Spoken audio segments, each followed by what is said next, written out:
부의 행방 1931년 1월 18일 원시인들은 살기가 대단히 어려워 음식물을 구하는 데 온 힘을 다 기울여야 될 정도였다.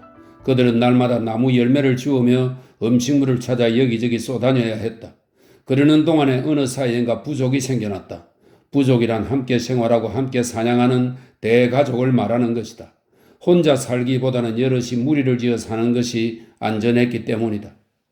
그런데 하나의 커다란 변화가 일어났다. 즉 농업의 발달이 인간 생활에 큰 변화를 일으켰던 것이다. 사람들은 하루 종일 사냥을 하여 연명하기보다는 땅을 경작해서 식량을 마련하는 것이 훨씬 살기 편하다는 것을 깨달았다. 그리하여 땅을 갈아 씨를 뿌리고 추수를 하여 결국 그들은 한 고장에 모여 살게 되었던 것이다. 그들은 이제 전처럼 떠돌아다니지 않고 밭 가까이에 거처를 마련했다. 마을과 고을이 생겼을 뿐만 아니라 농입으로 인한 더 큰 변화는 추수 때 거둬들이는 곡식이 언제나 그들이 먹고 남을 만큼 많이 생산되었다는 것이다. 이 초과량 또는 잉여분을 저축하게 되어 그들의 생활 상태는 차츰 윤택해지고 질서가 잡히는 반면 옛날의 수렵 시대에 비해 생활 구조가 복잡해져 갔다. 농사나 그 밖의 일에 종사하는 사람들이 여러 계급으로 나뉘어져 어떤 사람은 관리나 기획을 담당하게 되었다. 그리하여 관리나 기획을 맡아보는 자들이 점차 세력을 잡게 되어 족장, 추장, 왕 또는 귀족이 되었다. 그들은 그 권력을 이용해 많은 잉여 식량을 자기들을 위해 저축하거나 착복하여 밭에서 일한 사람은 겨우 먹고 살아가는 반면에 그들은 점점 더 부자가 되었다. 이들은 어느새 게으른 생활에 젖어 맡은 임무에는 무관심하고 놀고 먹으면서도 언제나 남들이 피땀 흘려 생산한 식량을 자기 몫으로 더 많이 차지하려고 혈안이 되었다. 그들은 남의 노동에 의하여 생활하는 것을 당연하게 여기게 된 것이다. 자, 이제 너는 농업이 인간의 생활에 얼마나 큰 변화를 주었는지 이해하겠지? 농업은 식량을 마련하는 방법을 개량하여 더 많은 식량을 생산할 수 있게 하고 따라서 사회의 기초를 근본적으로 변화시켰던 것이다. 사람들은 여가를 얻을 수 있었고 여러 가지 계급이 생기게 되었다.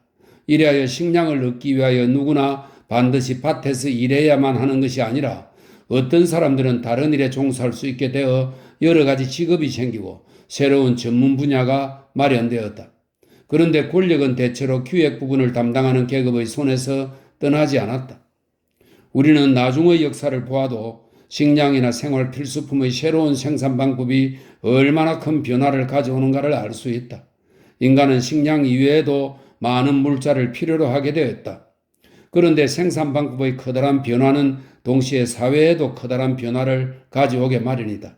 그 뚜렷한 예로 전기나 공장이나 철도, 기선의 동력으로 사용되었을 때 생산이나 분배에 나타난 변화를 보면 알 수 있다. 전기기관으로 움직이게 된 공장은 수공업자들의 손이나 간단한 도구에 비하면 엄청나게 큰 도구이다. 이러한 큰 도구의 일종인 철도나 기선으로 식량과 공장의 생산물을 먼 곳까지 신속하게 운반할 수 있었다. 이것이 세계에 어떤 변화를 주었는가에 대해서는 쉽게 짐작할 수 있을 것이다. 식량이나 그 밖의 물자를 생산하는 새롭고 보다 능률적인 방법이 가끔 발견되었다.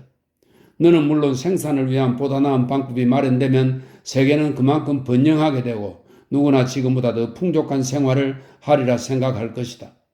보다 더 진보된 생산 방법은 분명히 세계를 보다 더 풍요롭게 하였다. 그러나 그것이 세계의 어느 부분을 풍요롭게 하였을까? 우리나라는 지금도 극도의 빈곤과 비참한 생활 속에서 허덕이고 있지 않느냐? 그런데 영국과 같이 부유한 나라에도 그런 현상이 있다면 어찌된 영문일까? 생산은 계속되고 있는데 가난뱅이는 언제나 가난뱅이로 남아있다는 것은 이상한 일이 아니냐?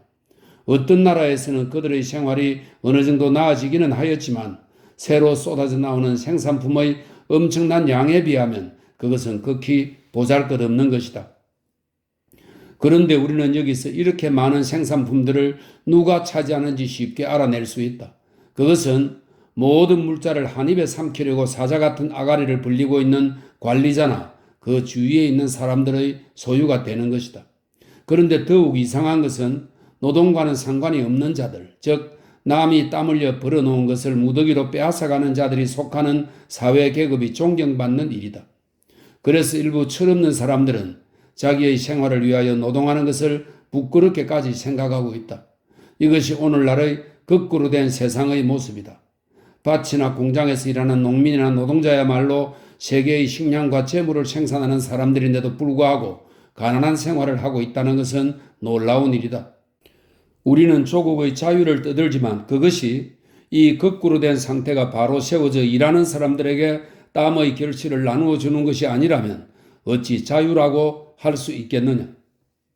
정치에 대하여, 정부의 형태에 대하여, 그리고 강제적인 분배에 대하여 서술한 많은 책들이 나왔으며 박시간 학자들이 이런 문제를 강의하고 있다. 그러나 사람들이 이론으로 세월을 보내는 사이에도 이들 일하는 사람들은 여전히 고생스럽게 살고 있는 것이다. 프랑스의 유명한 계몽 철학자 볼테르는 정치가나 위정자들은 자기들의 고상한 경륜 속에서 땅을 파서 타인에게 먹고 살 것을 제공하는 사람들을 굶어 죽게 하는 방법을 발견했다고 말했다. 고대인들은 자신이 직접 자연 속에 괭이를 들고 들어갔다. 그들은 나무를 베어 집을 짓고 땅을 팠다. 인간이 자연을 정복하였다고 말하는 것은 옳은 견해라고 볼 수 없다. 오히려 인간은 자연을 점점 깊이 이해해서 자연과 협력하여 자기 자신의 목적을 위해 그것을 이용했다고 말하는 것이 훨씬 타당할 것이다. 옛날 사람들은 자연이나 자연 현상에 대하여 두려움을 가졌다. 그들은 그것을 이해하려 들지 않고 그것을 숭배하며 재물을 바치고 평안을 기원했다. 자연이란 흡사 맹수처럼 얼르고 달래지 않으면 안 되는 것이었다. 그래서 천둥이나 번개나 질병을 두려워하여 오직 재물을 바쳐야만 피할 수 있다고 생각했다. 많은 사람들은 일식이나 월식을 무서운 재앙이라고 생각하였으며 그것이 아무렇지도 않은 자연 현상에 지나지 않는다는 것을 이해할 생각은 않고 그저 흥분하여 해와 달을 수호하기 위해 단식이나 목욕을 하였던 것이다. 해나 달은 제 일을 제가 알아서 처리하므로 걱정할 필요가 없을 텐데 말이다.